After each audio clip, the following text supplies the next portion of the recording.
Listen close, my child, to a tale that'll chill your bones. Picture a quiet hotel tucked in a sleepy town where a guest walks through the doors one night and vanishes like a shadow in a storm.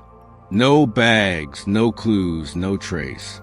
The mystery of the vanishing hotel guest is a true story that'll make you question what you see, what you know, and what's hiding in plain sight. Settle in, keep the lights on, and let Grandpa tell you about a case that still haunts those who know it. It was October 1997, in a small town called Millwood, nestled in the heart of Ohio. The Maple Inn, a modest two-story hotel, stood on the edge of town. It wasn't fancy, just a place for travelers passing through, with creaky floors and faded wallpaper. The kind of place you'd stop at for a night and forget by morning. But one guest made sure the Maple Inn would never be forgotten. His name was Daniel Harper, a 42-year-old salesman from Chicago. Daniel was no stranger to the road. He traveled for work, selling industrial tools, hopping from town to town.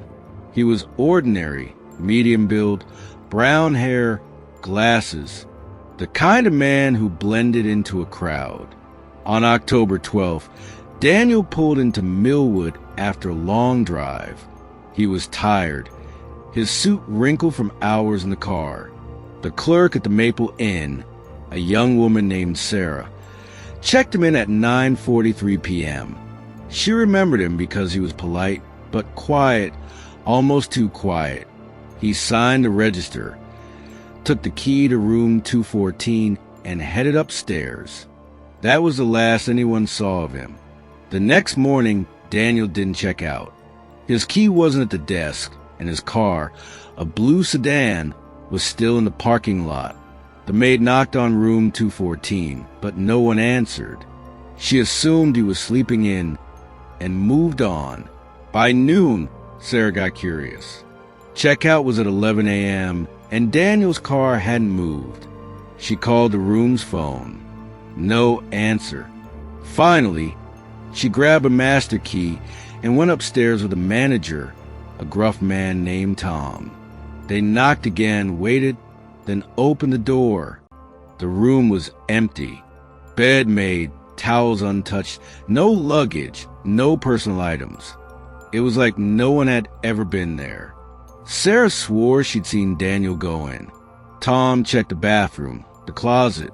Nothing. They figured maybe he'd left early, but his car was still outside. They called the police. Now, my child, this is where the story gets strange. The police arrived, a small town department not used to mysteries like this. They searched room 214 top to bottom. No fingerprints, no hair, no sign of Daniel. They checked the car. It was locked, with his briefcase and a half-eaten sandwich inside, like he'd planned to come back. The guest register had his signature, clear as day, and Sarah's description matched the ID in his wallet, which police found in the car. Daniel Harper was real, but he was gone. The investigation kicked off fast. Police interviewed everyone at the Maple Inn. Sarah stuck to her story. Daniel checked in, took the key, and went to his room. The maid said she never saw him leave. Tom, the manager, said the hotel's only exits were through the lobby or a back door with an alarm that hadn't gone off. There were no security cameras in 1997, not at a place like the Maple Inn. The police searched the hotel, every room, the basement, even the attic. Nothing. They dug into Daniel's life. He was married, no kids, lived in a suburb outside Chicago. His wife, Ellen, said he called her from a gas station an hour before reaching Millwood. He sounded fine, maybe tired, but nothing unusual. He wasn't in debt, had no enemies, no criminal record. Just a regular guy. Ellen drove to Millwood when police called her. She was frantic, saying Daniel would never just disappear. She begged for answers, but the police had none. Days turned into weeks. The story hit local newspapers. Man vanishes from Ohio hotel. Some thought Daniel ran away, started a new life. But why leave his car, his wallet, his life behind? Others whispered darker theories. Kidnapping, murder, something sinister. The police chased every lead. They checked nearby woods, rivers, even a landfill. They questioned drifters passing through town. Nothing panned out. Now, my child, let's talk about the hotel itself. The Maple Inn had been around since the 1940s. Locals said it had a strange history. Back in the 60s, a guest died in room 214 a heart attack, or so the story went. Some swore the room felt off, cold even in summer. Sarah admitted she didn't like cleaning it, said it gave her the creeps. Was it just superstition? Maybe, but after Daniel vanished, the rumors grew. Guests stopped booking room 214. The hotel struggled, and by 2001, it shut down.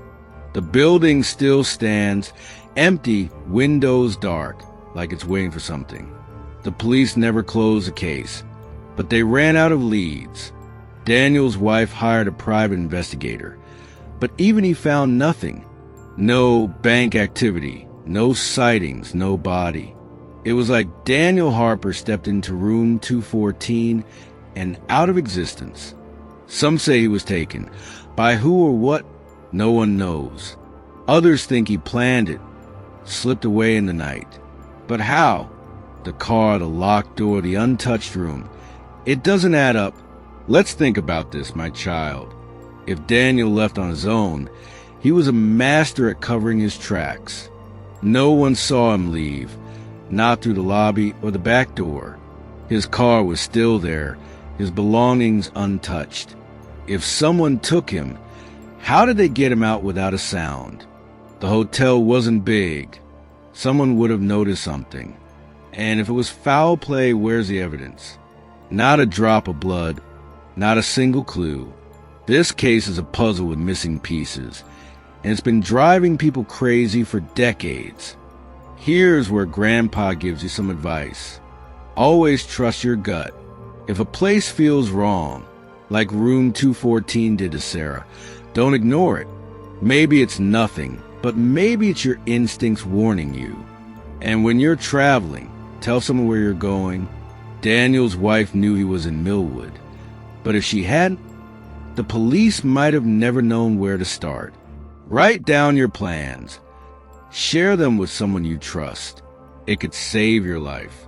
Another thing, my child, pay attention to the people around you. Daniel was quiet, kept to himself. That's fine, but it also meant no one noticed him much.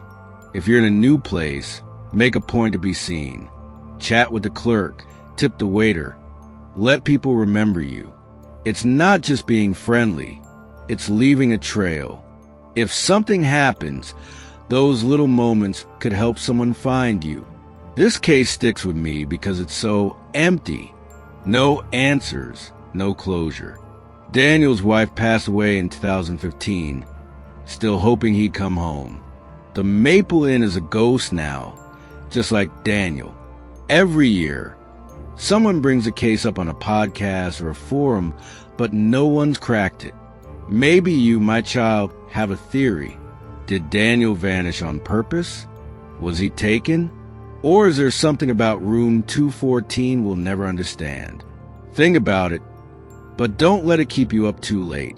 Before I go, I want to ask you something from the heart. If the story got under your skin, hit that like button.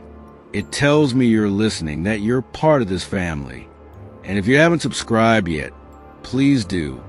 Join us for more stories that'll make your heart race and your mind wonder. Share this video with someone who loves a good mystery. It means the world to me and keeps our little channel going.